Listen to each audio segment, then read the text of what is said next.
Through my wife, I've been exposed to some knowledge about your industry, and it has definitely it's changed a lot for me, if I'm being honest, over the last few years, right? So I'm like, kind of like what I want to get right into is, this is kind of seen as maybe a female type thing, a female dominated industry. However, you were telling me today that apparently dudes care, yeah? They do care. They care more than females care. They just present it differently. But I love that you said your wife introduced you to the aesthetic industry, which is probably how most of my patients that are male are introduced.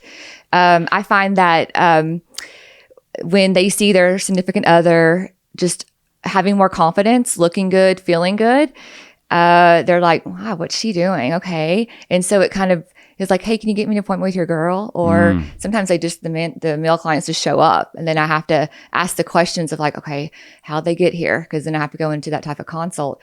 But yeah, I would say definitely over the last probably 5 years, and definitely over the last 2 years, that there's an increase in the clients of mine that are male. I would say more like 35%. And honestly, the guy client is probably my favorite. Okay. How come? Why would you say that? All it takes is one compliment. Like, have you been working out? That color looks so good on you. People don't know that your temples look better, but that something just looks more masculine, and that you're feeling it too. And one compliment from a guy, or from anyone to a guy, it makes them my most compliant client. Fact. So it might be hard on the front end to do the consult, to get you to trust me and to do the treatments, and that they don't hurt and things like that, or if they do.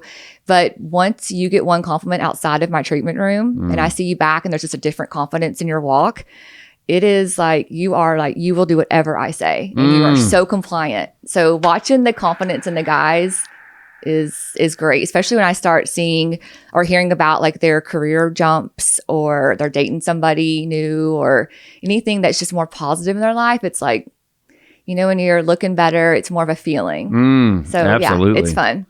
It's always like, I'm the age where I used to look at my parents and think that they were old, and now I look back at pictures of them when they're my age and I'm like, look how young they were, Oh yeah. It's but like, I have my daughter turns 4 here as we're sitting here today, and literally like next week. So like when she was born, I had just turned 40. I was like, she ain't gonna have I'm not gonna be called granddad in kindergarten. You know what I'm saying? Yeah. Like, so like it was a thing. It was a thing. I was like, we're gonna turn back the clock here just a little bit. Yeah. And 40 doesn't look like 40 like it did back then either. Agreed. Right? Yeah, I see that a lot in patients. That's the first question I usually ask them is, how young are you? Number one, I'm trying to figure out their astrology sign so I can have more of a conversation and kind of figure out, like, be a chameleon to get on the level. But also because with patients, if 40 looks different. So after the age of 40, bone structure's changing, muscles are moving, things are happening below the skin. So it's educating the patient on that makes a big difference. And it also helps, I think, in avoiding like bad cosmetic outcomes by knowing their real age.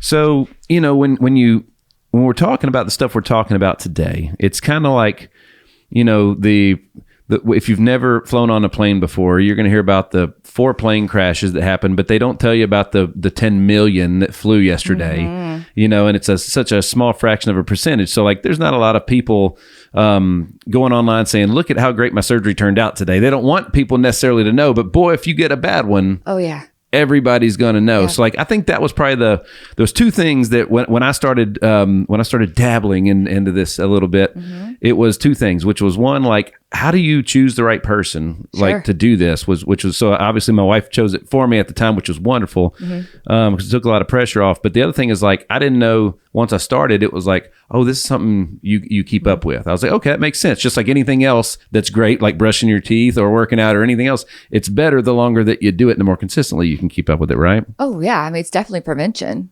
Absolutely prevention.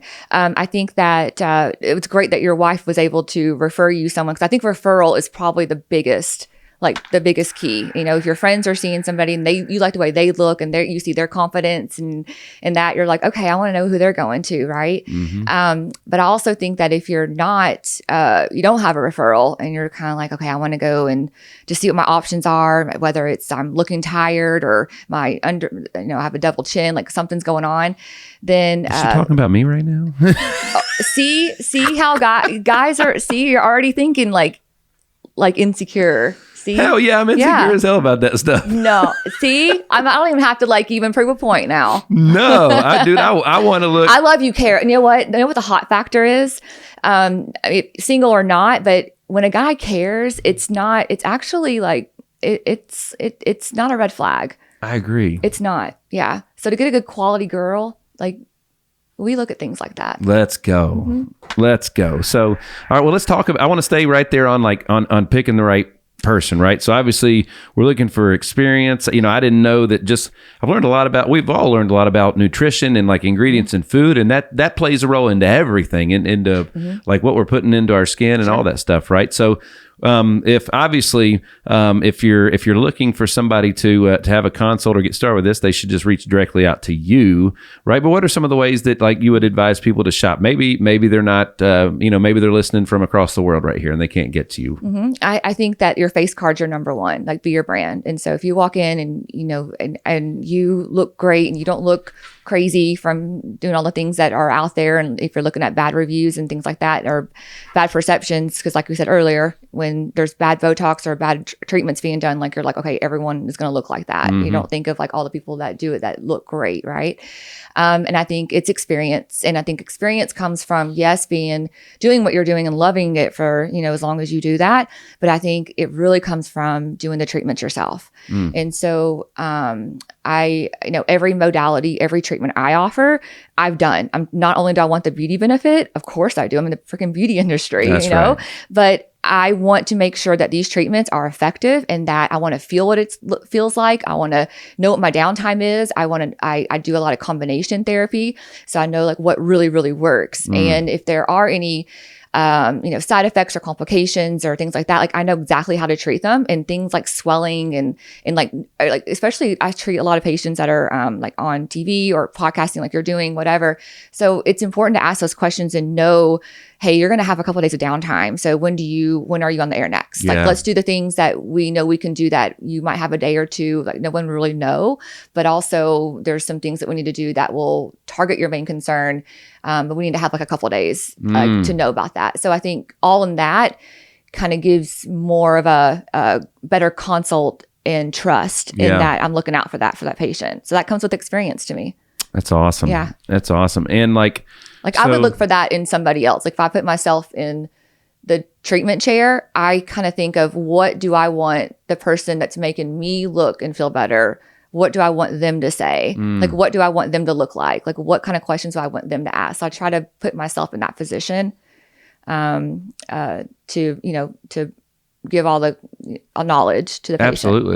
That's huge. Like, because like, there was, I was talking to a buddy of mine who had gotten some veneers. I'm like, what, how did you pick the color? Like all the things. He was like, dude, you know what I told the guy that I trusted? He was like, hey, I was like, do to me what you would do to yourself. Exactly. It's perfect. Yeah. I love that. Yes. Totally agree. And it's such a simple answer. It took all the concern out of everything. It's your face card. Yes, absolutely. Exactly. So, all right. So if we were to pick apart old Nick today, and you know a little bit about, I've already done it. What I've done. So so we were talking about the Grand Canyon I used to have in the forehead, right? Which has been gone for a while. But like, there's every treatment that I've gotten over the years has been a little bit different. And I remember the first time, like, the person that had done the majority of my stuff for a while, I had to try somebody different. And I remember I had like a little bubble underneath this eye just a little bit that drove me absolutely crazy that I'd never had before. And it was like literally like where the injections were placed. I guess it was the placement's everything. Yeah. Yeah, exactly. I love that you actually knew that something wasn't not right, but something wasn't like, it was questionable. Like, is that from the treatment? Is it from the injection? Sometimes people go around, they don't realize that it might be something that was either misplaced or something that they didn't need there, or maybe it's just part of your downtime. Yeah. But I love that you actually saw that. Absolutely. Yeah. Well, everything's in the details, right? And this is a detail business for sure. Yeah. We're talking about the smallest things. Right. A lot of guys don't see the details though. Like they won't speak up about it. So that's awesome. That's great. How was the delivery? Like, how did they treat that for you? It took, it was like, well, we got to let the last treatment kind of play out a little bit before we can do anything else. So I was just kind of stuck with it for a while, and it bothered me. I wore my reading glasses a lot during that time because it kind of covered it up. Interesting. Some people, I think it was only seen when I smiled a certain way, right? But it drove me crazy. Was it filler? Like, what was it? No, it was. I've never had anything but Botox, and then I don't even remember what the laser treatment was that I had. Where surfacing. My eyelids are a little bit droopy, and it helped with that a little bit. Yeah. But the surgery that Dell had is something that we love microsurgeries. Yeah. Microsurgeries that complement non-surgical treatments are the way to go. There's small little details in the face that make for the whole picture where no one really knows you had something done, but they're like, you look like you've been working out, or I like that shirt on you, or anything like that. It's a compliment that's outside of what you had done. The best haircuts are the ones where you didn't know that you had a haircut, right? Yes. So yeah, I agree. I do that. Like even with my boyfriend, when he has a great haircut, I'm like, he can be an asshole sometimes, and I'm like, it doesn't matter. He looks good. Shit, it's that haircut. But yeah, it's effortless, right? That's right. That's right. The haircut he's off camera over here. So we're having a good time picking on old Neil today. So, all right. Well, let's talk a little bit about maybe I could have got started a little bit sooner. Like literally, like it was pictures where like when I would be looking at the camera, I'm like, man, my forehead is smiling at people and sometimes frowning too at the same time. And I asked my wife about it. I'm like, when did this thing happen right here? And she was like, that's pretty easy fix. And so I think it was around 40, give or take, when I started looking at it. Very common for men and females. Did you notice it more when you were doing TV work as opposed to when you were in your past life? Yeah, like I didn't really see it until all of a sudden on camera and then some photos. But I mean, it just literally like came out of nowhere. Like it wasn't there. And then it was. Yeah. And, they and say you're being that so fair. You're so fair. You're naturally redhead. So, you're basically allergic to the sun. Yes. You'll sunburn like crazy. Yeah. So a lot of times all the things that we did, because you were a baseball player, right? Sorry. Yeah. Okay. Oh, yeah. So all of that sun damage and all that you did when you were younger starts to play the role, 20 years after the age of really 28, but 20 years later. So like around 35, 40. And with men, your skin is thicker. So therefore things just seem deeper. Then and so which is a positive and a negative sometimes. But yeah, so I would say around the age of 35, we start to lose collagen. And even before that, but we're really kind of starting to see it. Brown spots come to the surface, things that were, like I said, done when you were younger and in the sun. And then also your bone structure's changing. We're losing fat, and especially with all the like GLP-1s and Ozempics and losing weight, and you're already starting to lose fat when you enter your 40s.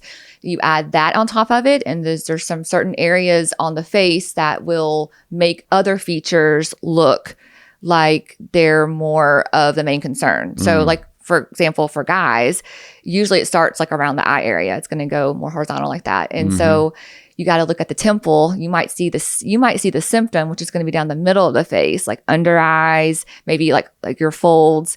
But it's really coming from the disease, which is back, like around the temple and the back part of the face. Okay. So that's my job. And that's why I do a lot of facial mapping. Okay. So I can do it like I've already facial mapped you, like no one's safe.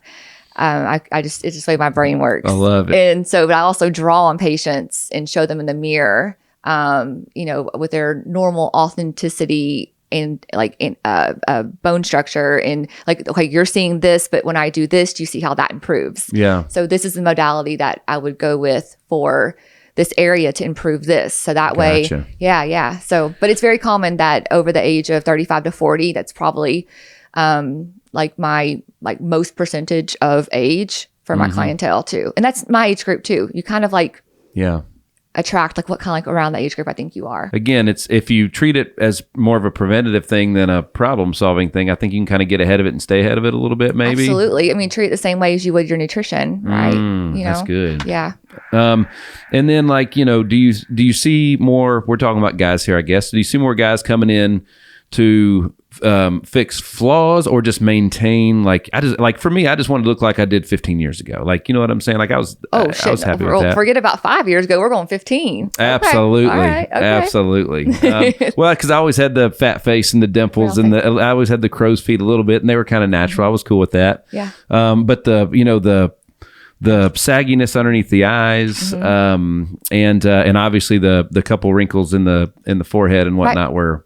Well, it's a great place to start. And here's the unfair benefit of a guy is that y'all get to grow facial hair. I mean, females can, but we don't do that, right? That's our makeup. And it gives these damn illusions. So when you can create your jawline and enhance it by just the way that you are shaving your beard and your jawline, it's hot. Right. Yeah. So you can cover, even when men, like they grow their chin, like their beard out, more, they project their beard from their chin. So it makes their chin look more projected. Yeah. Longer. Right. Yeah. Yes. So y'all have the benefit of having facial hair to actually improve areas that, normally we would non-surgically enhance. Absolutely. So yeah, it's like unfair to me. It's amazing how it's like messing up your beard is as bad as getting a good haircut. Like, you know what I'm saying? And it's hard because you got to it's got to be symmetrical on two sides. Both sides of the face are totally different. Oh, I love this. Yes. So it's like, I even have a little cheater that I lay up on there and do it. And then I messed it up the other night, which is why it's so short today. So I messed it up. I was like, oh, well,